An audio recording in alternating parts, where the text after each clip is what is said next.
सभी तूफान आपके जीवन में सब कुछ अस्त व्यस्त करने नहीं आते। कुछ तूफान आपको सही रास्ता, साफ साफ रास्ता दिखाने के लिए भी आते हैं। आपने देखा होगा कि तूफान आने के बाद में जो है, तूफान आता है तब कुछ दिखाई नहीं देता, और तूफान आने के बाद में जो है वो क्या हो जाता है, एकदम सारी चीजें क्रिस्टल क्लियर होता है। तो वैसा ही कुछ आपका ये री एग्जाम है कि जब 18 जून का एग्जाम ऑनलाइन से ऑफलाइन एकदम से हुआ, तो सब में जैसे खलबली सी मच गई। एक तूफान की तरह जो है ये हो गया। अब ये तूफान जब थम गया, यानी कि ये पेपर री एग्जाम की ओर बढ़ गया, तो अब सब कुछ आपको साफ साफ नजर आने लगा है कि अब आपके पास जो है इस री एग्जाम के लिए इतना समय है। इतने लंबे समय से जो आप पढ़ रहे थे, आपने पढ़ के 18 जून का एग्जाम दिया, आप सोच रहे हमारा तो पढ़ा हुआ वेस्ट हो गया, लेकिन पढ़ा हुआ कभी भी व्यर्थ नहीं जाता। आपने पढ़ा है, अच्छा आपका पेपर हुआ था, वैसे ही आपको री एग्जाम का पेपर भी बहुत अच्छे से करना है। लेकिन वो कैसे होगा? ठीक है, री एग्जाम है, एग्जाम होता है तो हम बड़ी खुशी खुशी, अब री एग्जाम में हम दोबारा पेपर देना। अरे भी आप क्यों सोच रहे हो दोबारा पेपर देना? आप उसे पहले की तरह ही अटेम्प्ट करो। आपके लिए वो आपका चांस है, आपका गोल्डन चांस है। और वापस जो है वो ऑनलाइन मोड में हो रहा है। तो आप सबको जो है, अब ये जो समय आपका बचा है, ठीक है, मान के चलिए जुलाई का पहला दूसरा सप्ताह जो है वो जाने को है, और पहला तो जा चुका है, दूसरा सप्ताह शुरू हो चुका है। तो उस स्वरूप में आप देखेंगे, और आपके अगस्त के मिड से आप देख लीजिए, आपका एग्जाम है 21 अगस्त से आपके पेपर है, तो लास्ट के 2-4 दिन जो है उसमें तो आपकी रिवीजन शॉर्ट नोट्स के माध्यम से चलती रहेगी। तो आप 1 महीने का टारगेट लीजिए, 40 डेज का टारगेट लीजिए, 45 डेज का ले लीजिए भाई। 40 डेज का टारगेट से मैं आज आप सभी को बताऊंगी कि कैसे पढ़ना है आपको। आज अपने इस पेपर की तैयारी जो है, जो आपका 21 अगस्त से, और 21 अगस्त से 4 सितंबर के मध्य हो रहा, जो आपका जून वाला पेपर है,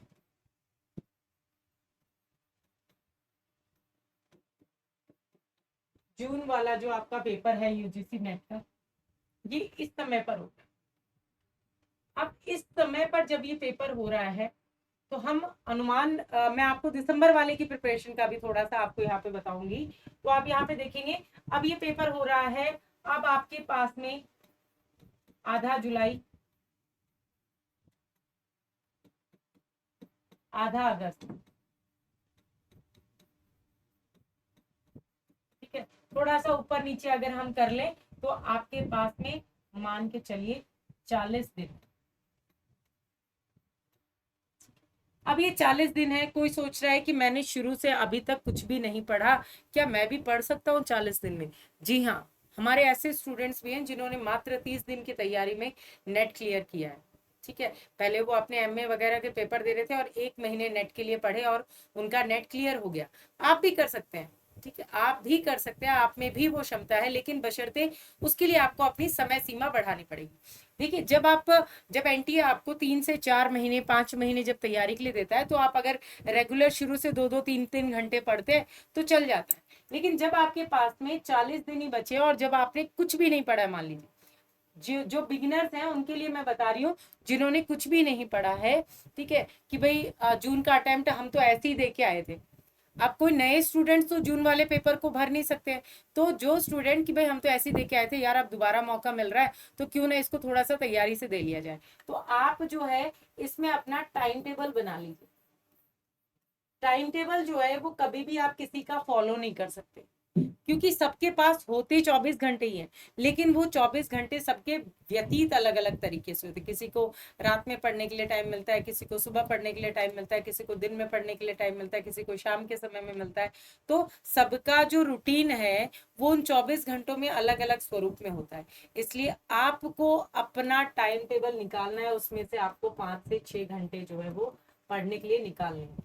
फिर उस 5 से 6 घंटे में आपको पेपर 1 और पेपर 2 के लिए आपको अलग से समय डिसाइड करना है कि भाई मैं 1 से 1.5 घंटा जो है पेपर 1 को देने वाली हूँ, 3 घंटे 4 घंटे जो है वो मैं पेपर 2 को देने वाली हूँ। ठीक है, अब उनमें आपको पढ़ना क्या है?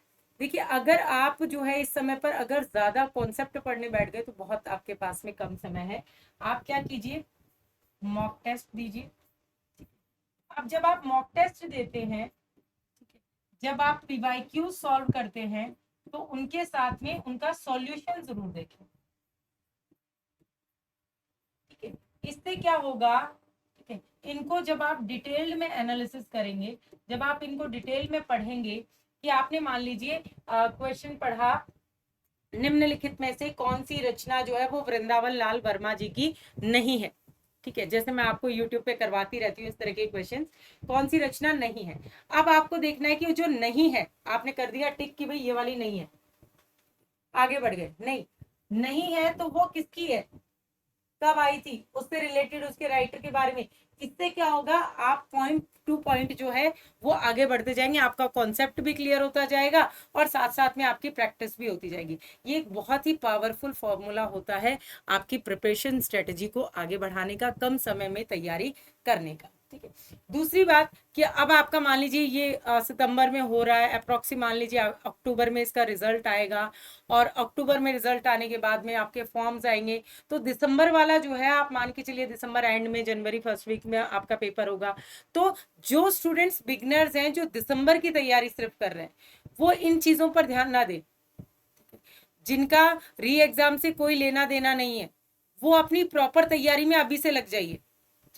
क्यों अपना समय बर्बाद करना। ठीक है, इसलिए अभी से अगर आप जो दिसंबर वाले स्टूडेंट्स हैं, वो अगर अभी से 2-2 3 घंटे तक पढ़ते रहेंगे तो बहुत अच्छे से आपकी प्रिपरेशन हो जाएगी और डेफिनेटली आपका JRF हो जाएगा। ठीक है, तो इसी तरह से आप अपनी तैयारी के लिए हमारे साथ जो है हमें फॉलो करते रहे। आपका जो यूट्यूब चैनल है, इस पर इस तरह की और भी इम्पोर्टेंट स्ट्रेटेजी जो है हम आप सबके साथ शेयर करते रहेंगे।